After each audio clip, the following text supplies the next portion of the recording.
পরিবারের লোকের চাকরি না মেলায় আইসিডিএস সেন্টারে ঢুকতে বাধা। তবে জমিদাতার দাবি চাকরির কোনো আলোচনা ছিল না, এখানে জোরপূর্বক আইসিডিএস সেন্টারটি বসানো হয়েছে এমনই দাবি ভূমিদাতার।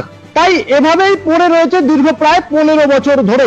তবে এই পর্যন্ত সব ঠিকঠাক থাকলেও সোমবার আইসিডিএস সেন্টারটি ভাঙার জন্য লোক লাগিয়ে দেন ভূমিদাতা। দুঃসাহস দেখুন, সরকারি সম্পত্তিতে হাত, যেখানে 100 বাচ্চা ও গর্ভবতী মায়েদের রান্না হওয়ার কথা ছিল, 100 বাচ্চার পড়াশোনা ও পেট ভরানোর কথা ছিল, সেই অঙ্গনওয়াড়ি সেন্টার অবৈধভাবে লোক লাগিয়ে ভেঙে দিচ্ছেন ভূমিদাতা।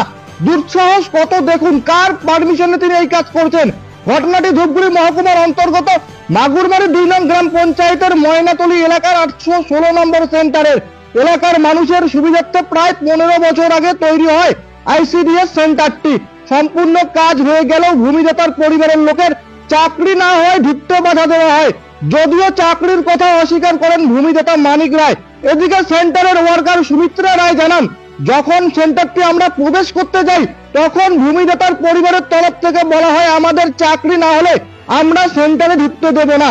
তখন থেকেই এভাবেই চলতে থাকে সেন্টারটি। এ পর্যন্ত 5 থেকে 6 বার জায়গা পরিবর্তন করা হলো। বর্তমানে সেখানে 55 জন বাচ্চা ও 7 জন গর্ভবতী মা রয়েছেন। ভূমিদাতা মানিক রায় বলেন, আমি পঞ্চায়েত সদস্যকে জানিয়ে কাজটি করছি, তিনি দরখাস্ত চেয়েছেন, আমি দরখাস্ত দেইনি। আমার জায়গায় সেন্টারটি রয়েছে ভাঙাচোরা অবস্থায়, তাই আমি ভেঙে দিচ্ছি। এদিকে পঞ্চায়েত সদস্যকে জিজ্ঞাসা করা হলে তিনি বলেন, আমি জানি না, আমি কিছুই জানি না, আমি উপর মহলে জানাবো বিষয়টি এবং প্রয়োজনীয় পদক্ষেপ গ্রহণ করব। এদিকে আইসিডিএস সেন্টারের ওয়ার্কার ও সহায়িকা তাদের বিভিন্ন সমস্যার কথা তুলে ধরেন, শোনাবো আপনাদের। কার বাড়ি এটা? এটা আমার বাড়ি। কি ছিল এটা? আপনার সামনে, বাড়ির সামনে কি ছিল? এটা সেন্টার বসাইছে। সেন্টার কতদিন আগে? এটা তা বলতে পারবো না, কত বছর হলো। আপনার জায়গায়? জমিটা আমার। তো এখন ভাঙা হচ্ছে কি কারণে? ভাঙি চুরি আছে ঘরটা। কোথাও কি জানিয়েছেন যে আপনি ঘরটা ভাঙতেছেন? পঞ্চায়েতে এমনি জানা গেছিল। কোন পঞ্চায়েত? দরখাস্ত দিবা কইছিল। দরখাস্ত? আমার বাড়ির পঞ্চায়েত। দরখাস্ত দিয়েছেন? দরখাস্ত দেওয়া হয়নি। কি নাম পঞ্চায়েতের? সুশীল। পঞ্চায়েত কি বলছে ভাঙতে? না না, ও বলে যে দরখাস্ত দাও। তাহলে আপনি সরকারি একটা জায়গায় ঘরের মধ্যে হাত দিতে পারেন?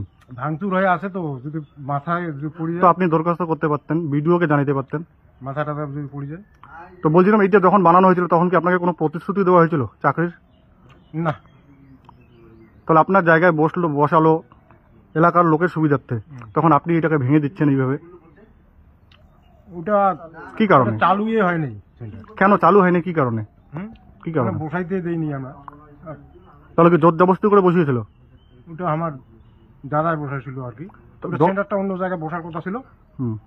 তারপর ওই জায়গায় বসে না দিয়া মোর জায়গায় বসে। তো বলছেন এত বড় একটা ঘর, এটা তো আর একদিনে বসানো হয়নি, নিশ্চয় কয়েকদিন সময় লাগছে। তখন আপনারা বাধা দেননি? জোর জবরদস্তি, আপনার জায়গায় তো জোর জবরদস্তি করে বসাতে পারে না। চাকরির কি কোন রকম প্রতিশ্রুতি দিয়েছিল তখনকার নেতারা? কিচ্ছু দেয়নি। তাহলে কেন ভাঙতেছেন এইভাবে? কেন ভাঙতেছেন? যাতায়াতের অসুবিধা, জায়গা নাই। এই সেন্টারটা চালু হলে তো আপনাদের এলাকার লোকেরই সুবিধা হবে। সেটা আমার আর কি সুবিধা হবে? তো আপনার জায়গায় তো তখন বসিয়েছিল, আপনারাই তো জায়গা দিয়েছিলেন তখন বসানোর জন্য। আমি তো জায়গা দিইনি। তাহলে এত বড় একটা ঘর একদিনে তৈরি হলো আপনার জায়গায় জোর জবরদস্তি করে? জায়গা দিইনি। তো আপনারা কি সরকারি সম্পত্তিতে হাত দিতে পারেন? সেটা না, পারি না। কিন্তু ভাঙি চুরি আছে না, ঘরটা কিচ্ছুই নেই। গাছ টাছ পড়িছে না, গাছ টাছ পড়ে ভাঙি চুরি আছে। কোথায় চলে এখন সেন্টার? সেন্টার বলে ওই যে আমার বিটের বাড়িতে। ওইখানে কি ঘর আছে? সরকারি ঘর আছে? ঘর নাই, এমনি চলে? এমনি চলে। মানে এই সেন্টারটা চালু হওয়ার কথা ছিল, চালু না হয় ওইখানে এমনি চলতেছে। ওইখানে চলে। আপনার নাম? মানে কোন এলাকা এটা? এটা ময়নাতলী। আপনার নাম? আমার নাম সুমিত্রা রায়। কত নম্বর সেন্টারে আপনি চাকরি করেন? 816 নম্বর সেন্টার। তো বলছিলাম, আপনাদের স্থায়ী জায়গা আছে কোনো? স্থায়ী জায়গা নেই। উপর মহলে জানিয়েছেন? হ্যাঁ, জানাইছি। কতটা অসুবিধা হয় যে স্থায়ী জায়গা না থাকাতে? অনেক অসুবিধা হয়, বর্ষার দিনও অসুবিধা হয়, বাচ্চা কাচ্চা নিয়ে অনেকে মানুষের গালাগালিও শুনতে হয় বাচ্চা নিয়ে। কতগুলো বাচ্চা রয়েছে আপনার সেন্টারে? বাচ্চা হচ্ছে 54টা বাচ্চা আছে, 55টা বাচ্চা আছে। তারপরে গর্ভবতী মা 7 জন, প্রসূতি 1 জন। এখন কোথায় রান্না বান্না করেন? এখন রান্না করি অন্য বাড়িতে। এই জায়গা থেকে ওই জায়গা যেতে হয় আমাদের, মানে নড়াচড়া করতেই হয়, এখানে কেউ জায়গা দিতে চায় না। তো রান্না বান্না মানুষের বাড়িতে রান্না করতে তো সমস্যা হয়। হ্যাঁ সমস্যা হয়, ওরা রান্না করে তারপর আমরা রান্না করি, খুব সমস্যা হয়। তো বর্ষাকালে কতটা অসুবিধা হয়? বর্ষাকালে বেশি অসুবিধা হয়, বর্ষাকালে তো মানুষের বাড়িতে বাচ্চা কাচ্চা নিয়ে ঢুকতে দেয় না। বর্ষাকালে এমনি চাল ডাল কোথায় রাখেন? চাল ডাল ঘরে রাখি। অন্যের ঘরে? হ্যাঁ অন্যের ঘরে রাখি।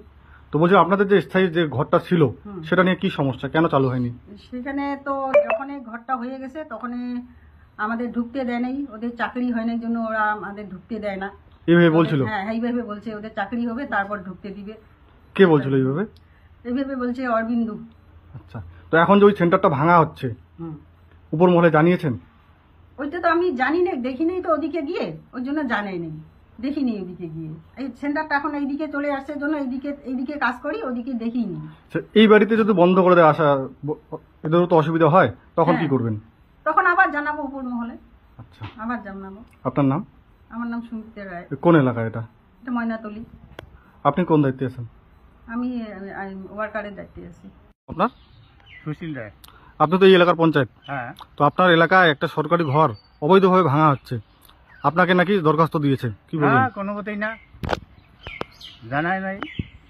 কি কারণে ভাঙা হচ্ছে ঘর সেটা বলতে পারবো না, কিন্তু আমাকে জানা নেই। কিসের ঘর ছিল ওইটা? অঙ্গনারী সেন্টার ছিল। কতদিন আগে তৈরি হয়েছিল? এটা সম্ভবত 15 বছর আগে হবে। তখন কি কোনো প্রতিশ্রুতি দেওয়া ছিল? না না, কোনো প্রতিশ্রুতি দেওয়া হয়নি তো। তাহলে ঢুকতে কেন বাধা দেওয়া হয়েছিল তখন সেন্টার? চাকরি হয় নাই তার পরিবার থেকে। কার দাবি ছিল এটা? এটা গার্জিয়ানের দাবি ছিল। তার জন্য কি সেন্টার ঢুকতে বাধা দেওয়া হয়? সম্ভবত তাই হবে। তো এখন যে ভাঙা হচ্ছে আপনাদেরকে জানিয়েছে কি? না না, কোনো রকম জানা নেই। তো কি পদক্ষেপ নেবেন আপনারা এখন? এখন পদক্ষেপ বলতে কি, ওই উপর মহলকে জানাতে হবে। ভিডিওকে জানাবেন? ভিডিওকে অবশ্যই জানাবো, ব্যবস্থা নেবেন? সে তো নিতেই হবে। কিন্তু ওনারা তো আপনার নাম বললো, আপনাকে দরখাস্ত না না দিয়েছিল, না, কোনো মতেই না। আপনি নাকি পারমিশন দিয়েছিলেন? পারমিশন দেখাতে পারবে? পারমিশন